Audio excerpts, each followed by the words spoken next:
നമസ്കാരം. ആദ്യം തന്നെ ഇന്നിങ്ങനെ ഒരു നല്ല കർമ്മത്തിന് ദൈവം ഒരു സാഹചര്യം തന്നു.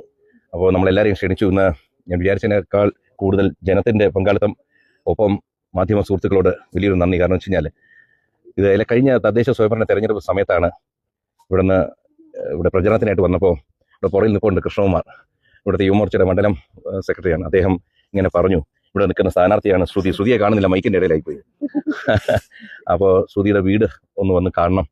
ഞാൻ വരാമല്ലോ. അപ്പോൾ ഞങ്ങളിവിടെ വന്നപ്പോൾ വളരെ ദുഃഖകരമായ ഒരു അവസ്ഥ. കാരണം വെച്ച് കഴിഞ്ഞാൽ വളരെ ശോചനീയമായ ഒരു അവസ്ഥയിൽ കഴിയുന്നു. വീടെന്ന് പറയാൻ പോലും പറ്റുന്നില്ല.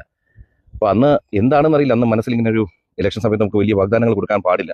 എങ്കിലും ഞാൻ പറഞ്ഞു, ഞാൻ വരും ശ്രുതിയെ കാണാൻ, നമുക്ക് എന്തെങ്കിലും വഴി ഉണ്ടാക്കാം, ശ്രുതിക്കും കുടുംബത്തിനും നല്ലൊരു ജീവിതം, ഒരു നല്ല വീട് കെട്ടിത്തരണമെന്ന് മനസ്സ് പറയുന്നുണ്ട്.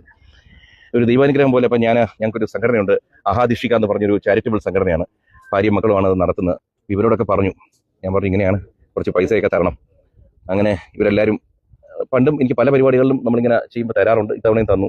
ഒപ്പം എൻ്റെ സുഹൃത്തുക്കളെല്ലാം KHN എന്ന് പറഞ്ഞ അമേരിക്കയിലെ സംഘടനയുണ്ട്, Kerala Hindus of North America എന്ന് പറഞ്ഞു. അപ്പോൾ KHN പറഞ്ഞു ഞങ്ങളും സഹകരിക്കാമെന്ന് പറഞ്ഞു.